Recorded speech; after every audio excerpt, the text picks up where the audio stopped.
जी, package आपने मुलाहिजा किया और वक्त ज़ाया किए बगैर गुफ्तगू के सिलसिले का आगाज़ करते हैं हसन जलील साहब से। हसन भाई, एक तो बहुत बहुत शुक्रिया कि आज आप हमारे स्टूडियो को आपने रौनक बख्शी, आप तशरीफ़ लाए। बहुत शुक्रिया इकबाल बेग आपका। और वैसे मैं एक बात कहूँ कि मुझे इकबाल बेग से ऐसे ही तारुफ की तवक्को थी। Thank you very much. बिल्कुल, नहीं, it's a pleasure for me. अच्छा हसन भाई, ये बताएं कि आपने एज अ न्यूज़ कास्टर शुरू किया लाहौर टेलीविज़न, और उस वक्त तो खबरनामा PTV ही होता था, अब तो बहुत सारे चैनल्स आ गए। तो न्यूज़ कास्टर से शुरू करके आपकी अहलिया भी जो प्रोड्यूसर थी, न्यूज़ कास्टर से शुरू करते करते फिर ये कॉमेंट्री की तरफ कैसे रुझान आ गया? असल मुख्तसर बताऊँगा, हुआ ये है कि चूँकि मैं रेडियो में था, रेडियो लाहौर में जी, तो वहाँ पर मैं इवेंट कमेंट्रीज़ बहुत मैंने की। अच्छा, पहली मेरी इवेंट कमेंट्री थी जब जंगी कैदी 90,000 वापस आए थे इंडिया से। अच्छा, वेरी वेरी इंपॉर्टेंट इवेंट, और मैंने सोलो कमेंट्री की 6 घंटे की लाइव। अच्छा, उसके बाद शायद ही कोई ऐसा इवेंट हो जिस पे मैंने कमेंट्री ना की हो। 23 मार्च ऐवान सदर से, अच्छा, इसके बाद 23 मार्च की परेड, हाँ, और अवामी मेला। अच्छा। तो वो ज़ाहिर मुझे कमेंट्री का तजुर्बा तो था। मैंने चूँकि क्रिकेट खेलने का भी शौक़ था तो मैंने रेडियो की क्रिकेट टीम बनवा दी अच्छा, और मैं उसका कप्तान बन गया, लाहौर स्टेशन। लाहौर स्टेशन। जी, तो जब मैं क्रिकेट खेलता था और कमेंट्री भी करता था, लोग मुझे कहते थे यार आप क्रिकेट भी अच्छी खेलते हैं, नॉलेज भी बहुत है, कमेंट्री भी करते हैं, क्रिकेट कमेंट्री क्यों नहीं करते?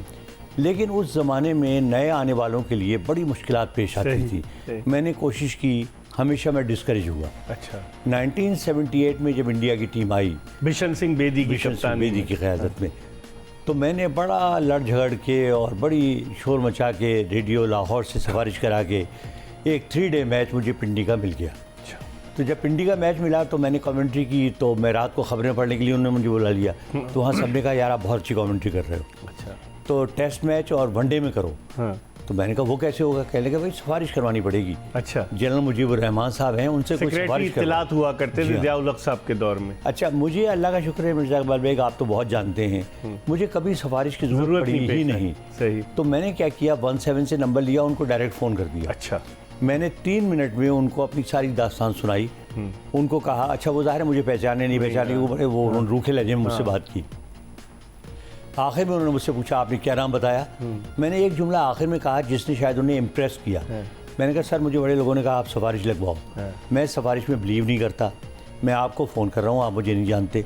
आपसे रिक्वेस्ट सिर्फ ये है कि आप 5 मिनट की मेरी कमेंट्री सुने। अच्छा, अगर आपको पसंद आ जाए तो मुझे रिकमेंड कर दें, अगर पसंद ना आए तो मुझे बता दें, मैं ये फील्ड छोड़ दूंगा। अच्छा, उन्होंने मुझसे कहा आपने नाम क्या बताया? मैंने कहा हसन जलील। अच्छा, फ़ोन बंद हो गया। अगले दिन सब ने मुझे मजाक उड़ाया कि यार कौन इस तरह याद रखता है, कौन ये करता है।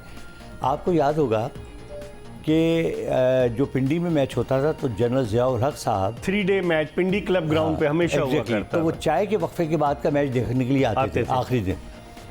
तो मैंने अभी कमेंट्री शुरू की थी, मेरे साथ मैरी मैक्स थे। अच्छा, मकसूद कि- अहमद जी मरूम। हाँ, कि एक चपरासी भागता हुआ आया, शोर मचाता हुआ, जी हसन जलील साहब को जनरल साहब बुला रहे हैं, जनरल साहब बुला रहे हैं। एक हंगामा मच गया, उन्होंने मुझे धक्के दे के बाद लिटरली भेज दिया। अच्छा, तो मैं पहुंचा तो जनरल साहब खड़े हुए थे दरमियान में, उनके दाएं जानिब डायरेक्टर जनरल रेडियो पाकिस्तान, बाएं जानिब मुस्लिउद्दीन साहब जो डायरेक्टर PT स्पोर्ट्स। हाँ, डायरेक्टर स्पोर्ट्स। जनरल साहब ने सिर्फ एक जुमला कहा, जब मेरा तारुफ कराया गया उन्होंने हाथ मिलाया, मुझे कहने लगे भाई हमारे सीनियर कमेंटेटर्स ऑलरेडी बुक हैं टेस्ट मैचेस के लिए, तो उसमें तो बड़ा बुरा लगता है कि उनको हम कुछ हटाएं, लेकिन आगे 2 वनडे आ रहे हैं, साहिवाल और सियालकोट, तो उसमें आप टेलीविज़न और रेडियो दोनों पे कमेंट्री कर रहे हैं। अच्छा, बस यहाँ से ये आगाज़। प्रेसिडेंट के अल्फाज से नहीं, मुजीबुर रहमान। मुजीबुर रहमान साहब के अल्फाज। बड़ी बात है।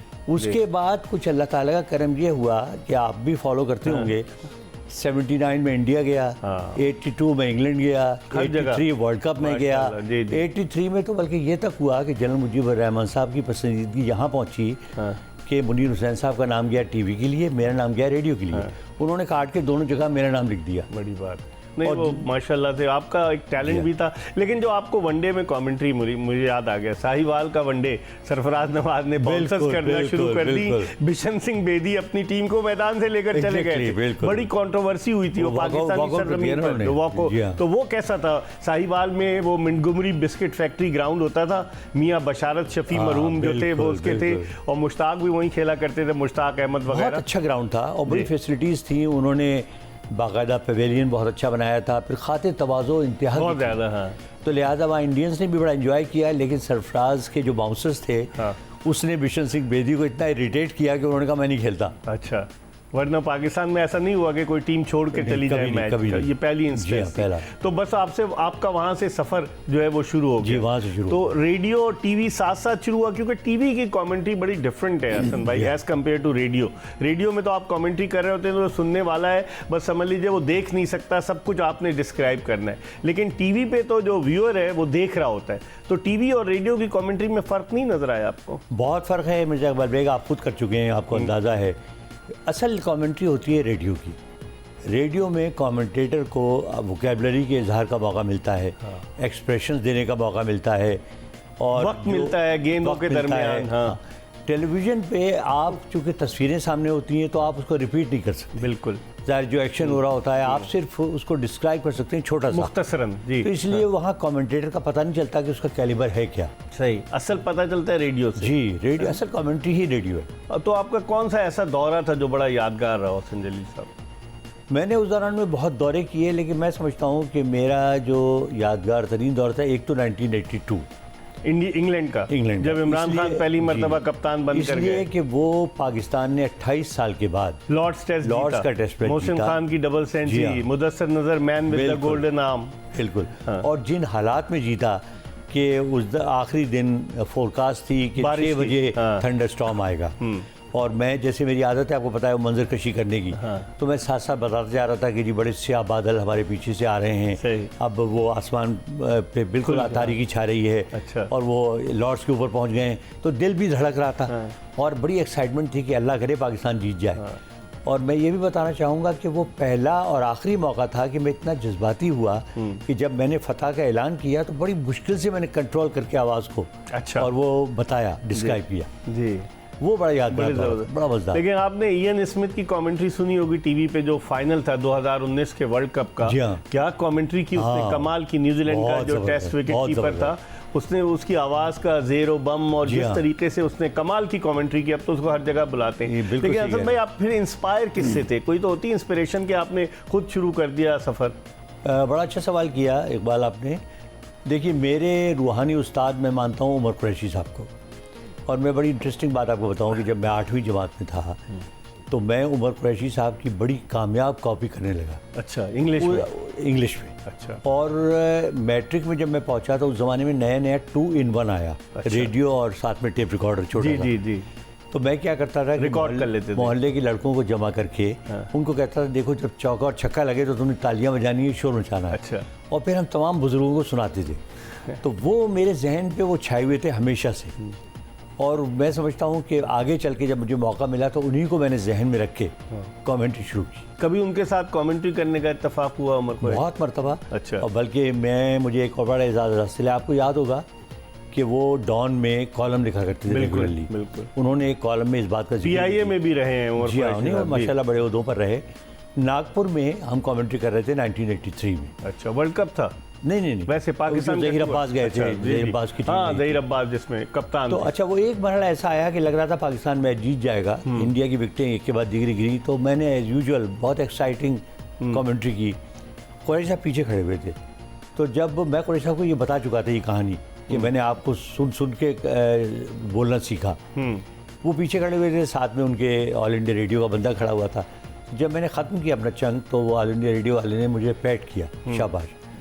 तो अच्छा, आपको पता है उमर कुरैशी साहब ना किसी की तारीफ करते थे ना बुराई करते थे। बिल्कुल, अपनी धुन में। पहली मरतबा उन्होंने मेरा कंधा बड़े प्यार से दबाया, और जब मैं खड़ा हुआ तो मुझे कहने लगे good, it means another Umar Qureshi is born. अच्छा, वो अच्छा, वो उन्होंने अपने उसमें भी लिखा आर्टिकल में, जो मेरे पास आज भी महफूज है, डॉन में जो लिखते थे। वो बहुत बड़ा कॉम्प्लीमेंट था मेरे लिए, और मैं समझता हूँ कि बड़े अरसे तक मैं उसके नशे में रहा। सही। हसन जलील साहब से हमारी गुफ्तगू का सिलसिला जारी है। कमेंट्री के हवाले से बात करेंगे, बहुत सारी चीज़ें। अभी इन्होंने इंडिया के दौरे का जिक्र किया, एक सुनील दोशी थे या सुतील थे वो जो कमेंटेटर इंडिया के बड़े ज़बरदस्त, सुशील नाम था उनका, तो वो बड़ी ज़बरदस्त कमेंट्री किया करते थे। हसन भाई से उसके हवाले से भी पूछूंगा कि हिंदी में वहाँ कमेंट्री होती थी, पाकिस्तान में उर्दू में, बहुत सारी चीज़ें जिनके बारे में हम बात करेंगे। लेकिन इस वक्त हम एक्सप्रेस स्पोर्ट्स पेज में एक ब्रेक ले रहे हैं, और ब्रेक के बाद मारूफ क्रिकेट कमेंटेटर हसन जलील साहब के साथ दोबारा आपको ज्वाइन करेंगे। Stay tuned to Express news.